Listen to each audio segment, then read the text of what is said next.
اور پھر ہم ایک ایسے نابینا معاشرے میں رہتے ہیں کہ جہاں اداسی کا یقین دلانے کے لیے رونا پڑتا ہے اور بیماری کا یقین دلانے کے لیے مرنا پڑتا ہے۔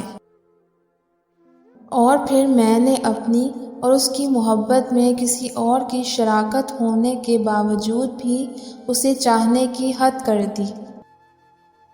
خدا نے چیزیں استعمال کے لیے اور انسان محبت کے لیے بنائے ہیں، جبکہ اشرف المخلوقات چیزوں سے محبت اور انسانوں کو استعمال کرنا شروع ہو گئی ہے۔ 4 بیویوں پہ راضی لوگ 4 بیٹیوں پہ رونے لگتے ہیں۔ تنہا رہ لیں لیکن اپنا معیار مت گرائیں، کیونکہ عزت کے بغیر محبت کا کوئی وجود نہیں۔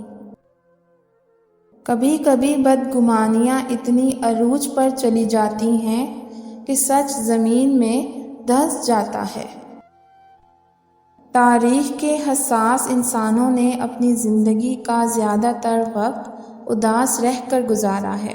خوش رہنے کے لیے بہت زیادہ ہمت نہیں بلکہ بہت زیادہ بے حسی کی ضرورت ہے۔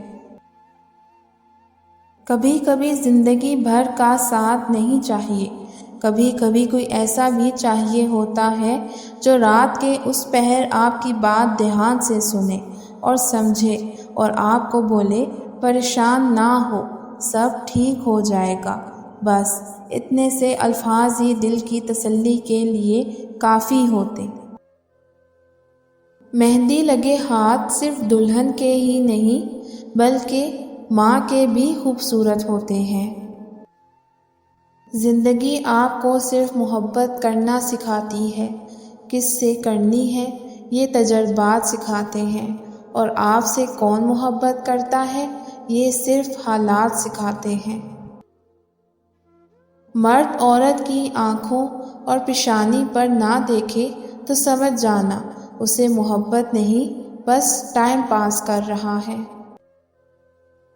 لڑکیوں کو سمجھدار ہونا چاہیے، یہ نہیں کہ بڑی گاڑی دیکھی اور بڑے دل والے کو چھوڑ گاڑی میں بیٹھ گئی۔